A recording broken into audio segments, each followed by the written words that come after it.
G'day and welcome to my garage.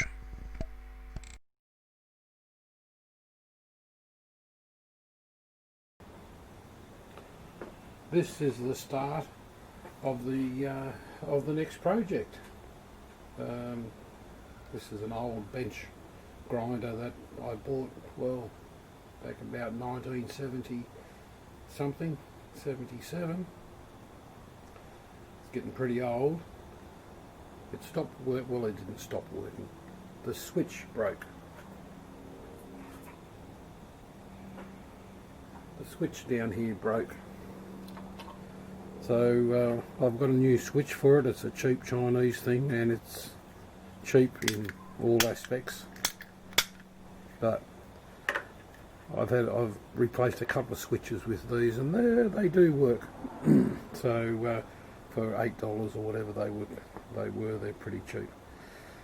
So I'll fit that and see if this still runs. It was running up until let's see, 6 years ago at least. It had a wire buff on this side, plus the backing shield and the shield itself. I've taken it off for this project. Don't know what brand it is. It just says heavy duty condenser start. I know it's got plenty of power. It's an 8-inch. It's got plenty of power. Never bothered to fix the switch because I've got another bench grinder with not as much power, but still plenty of power for what I need it for these days. And but it's a 6-inch. This one I think I might have said it had a wire buff on this side. You couldn't stop that wire buff. This had plenty of power, and a good candidate for a belt sander, and that will be this next project. So I will change this switch out and see if it runs. Sounds alright. Yeah, it sounds pretty good. Not bad for 40 odd years. We'll see if it runs. Should run. It's only a switch. I'm just going to check the orientation of the wires for the switch, because I remember a year or so back when I replaced the switch on my other 6-inch bench grinder, I recall I had problems with that. I just wired it up the way it came off this switch. I just wired it up the same way, but there is a difference. The old switch, that's the contact bar. With the old switch, the contacts run across the switch with these contacts here. These are in pretty good. These are actually in excellent condition. It's just the plastic housing disintegrated after 40 years. But there's no contact bar across, so the contacts run that way across the switch. But these new switches, so that works. It's currently turned off.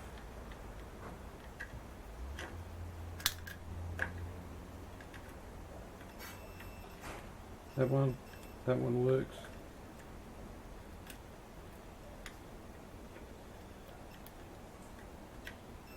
That one works. And they don't run anywhere else. They run that way. So the wires, which contact this way, now contact that way on the new switch. So I'll let you rest for a moment while I play around with these contacts.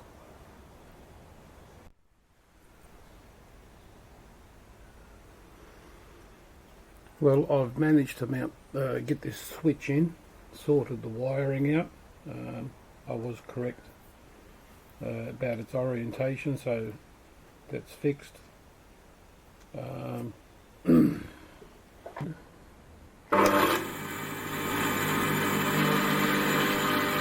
runs beautifully.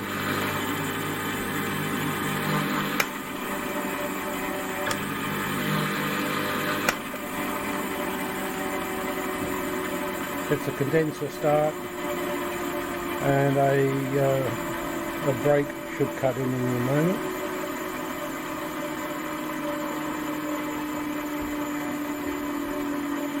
Alright.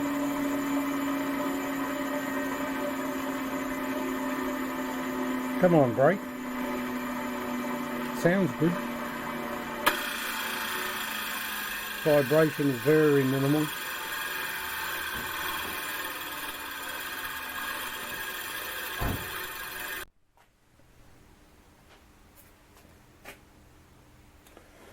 This is the pattern for the 36-inch, I think it is. Anyhow, this is the pattern for the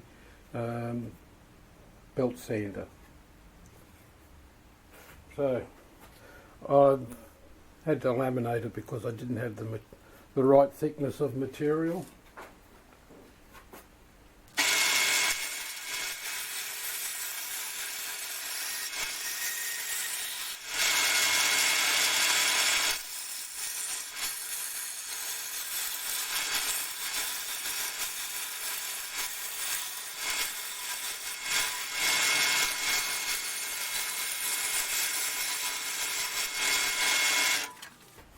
Alright, I'll clean this up with some sandpaper.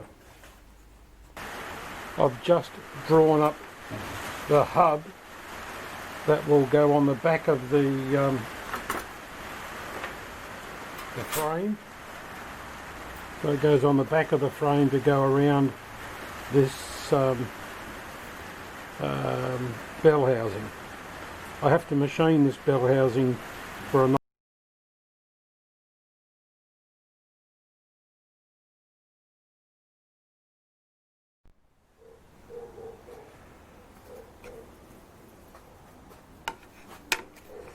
This piece is a strengthening piece, which is too big at the moment. I need to cut smaller, but I've got a problem. This goes up here and the motor goes on there, goes in there.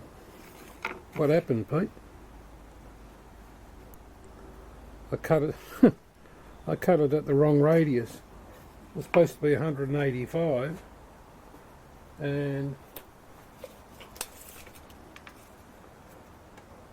I cut it at 165.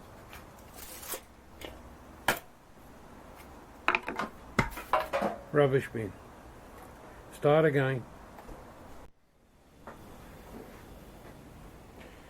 Well, this is the sander pattern. That's part of it. And that's part of it. This one will be glued and fixed to the frame. These two rails, strengthening rails for that, stop that from twisting. They've got to be glued on. I can't glue this on yet because I've filled up with sawdust and PVA glue just to give it a bit of taper. I still have to finish that off with some body filler. But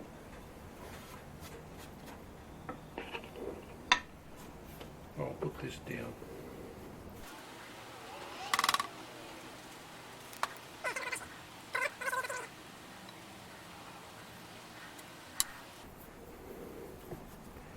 Table salt. What's he doing with the table salt? I'll show you what he's doing. This isn't my brilliant idea. I got it from Craig. I can't remember the Craig's workshop, something like that. If I remember, I'll put it in the description. I got it off him, and if I remember right, he got it off some woodworker fellow. Stops the part from skimming around.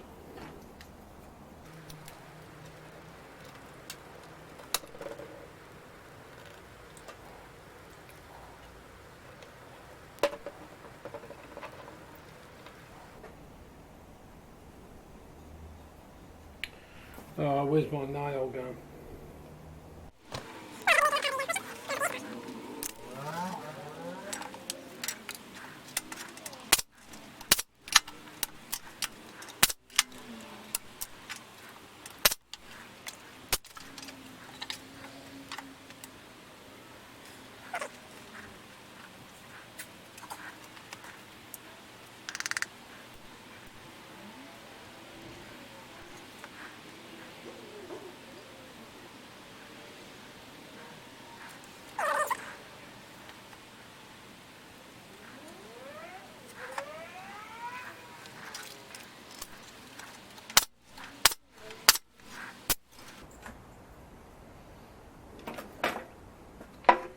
Well, there we go. Is that in frame? Yep. There we go. That's the strengthening part. Goes on that way.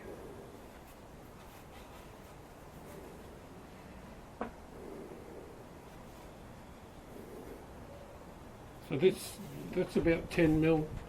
They're 12 mil thick. The one around here is 12 mil thick. Alright, that'll do for the time being. I have to wait for that half ring to dry so I can machine it. There's some draft on these. I have to create draft here, which I'll blend into that one.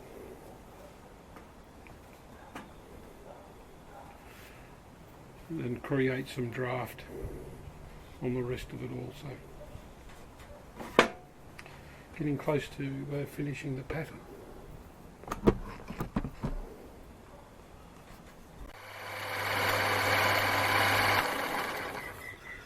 This is going to be the lower pulley for the belt sander. Well, this is the pattern for the lower pulley for the belt sander. Everything's a workaround. I had to glue 1, 2, 3 pieces of timber together, which was what was it, 35 by 90, because I want a 75 mil hub pulley, I should say, and 100 wide.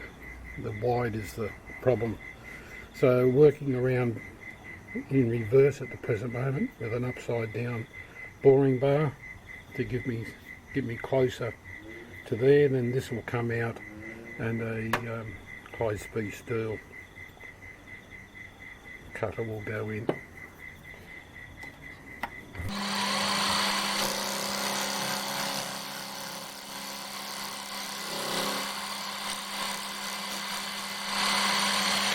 The boring bar has come loose. Oh, vibrations in this are terrible. Let's take this out. Had to take the handle off here because it was interfering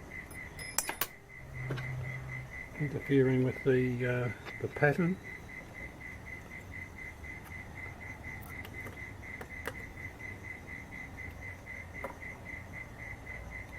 Of course, all the vibration is the interrupted cut. Even with timber, it makes a mess of everything. So that's tight.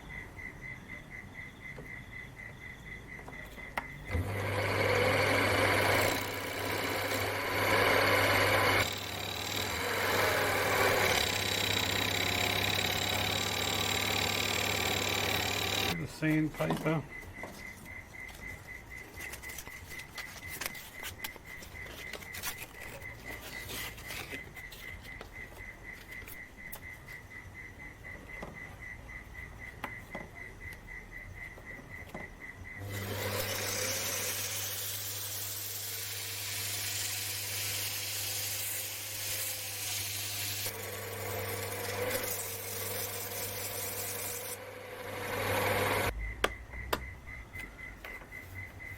Okay, that's a nice finish.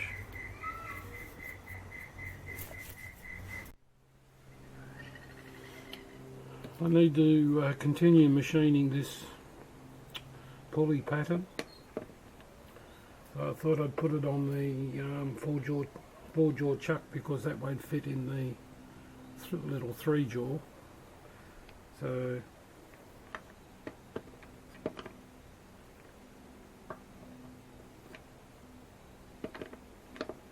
it might fit there.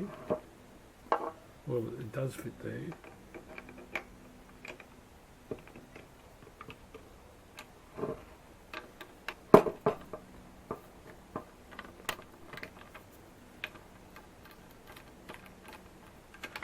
But I've got a sneaky suspicion when these go in,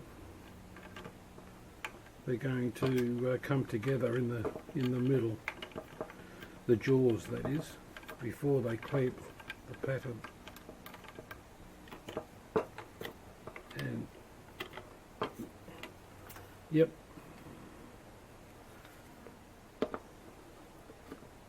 So I'd be only able to hold it with 2. Well, that's no good.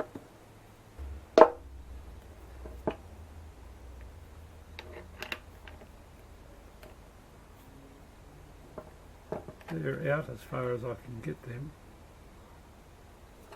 but I can't get them to fit. They fit those 2, okay.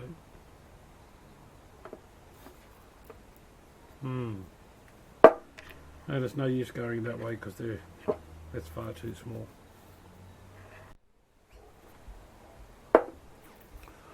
Alright, back again. I've cut one of these. It's 12mm. I was going to use that straight up in there like that, but the problem is that nut, it's got a flange underneath, under that plate.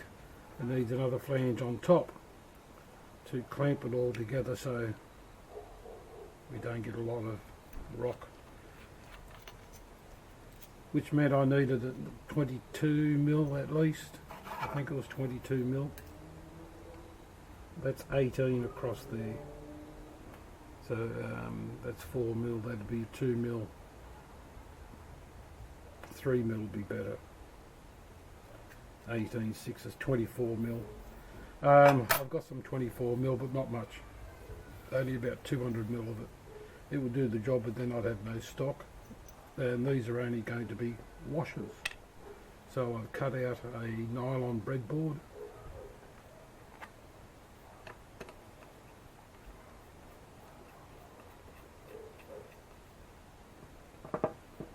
So that'll give me the firmness that I need after it's tightened down.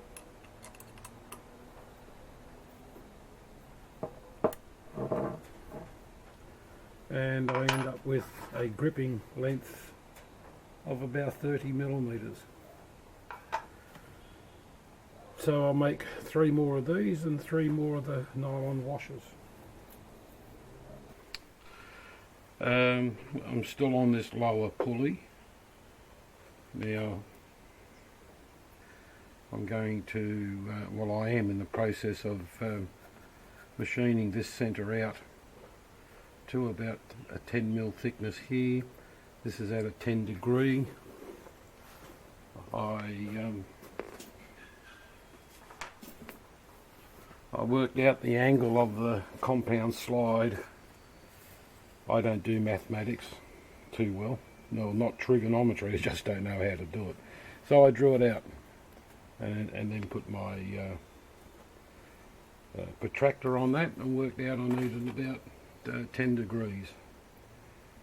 So, and this cross slide can only go to a reach of, in travel, 35mm. Which I think I'm taking a little bit more than that now. Or am I? No, it's about 37, 38mm. I need to go for this timber pattern. I'm going to go about 50. The rest I have to go in the aluminium pulley itself. It has to go, what have we got? Well, it's 100 less 30, so it's got to go 70 deep. because the shaft on the motor, the plain section is 30 mil, and then there's about 20 mil of thread. About 25 mil of thread. So the I won't make the pattern that deep. I'll do the final machining in the aluminium that deep. So let's kick this into gear.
Now that didn't work out.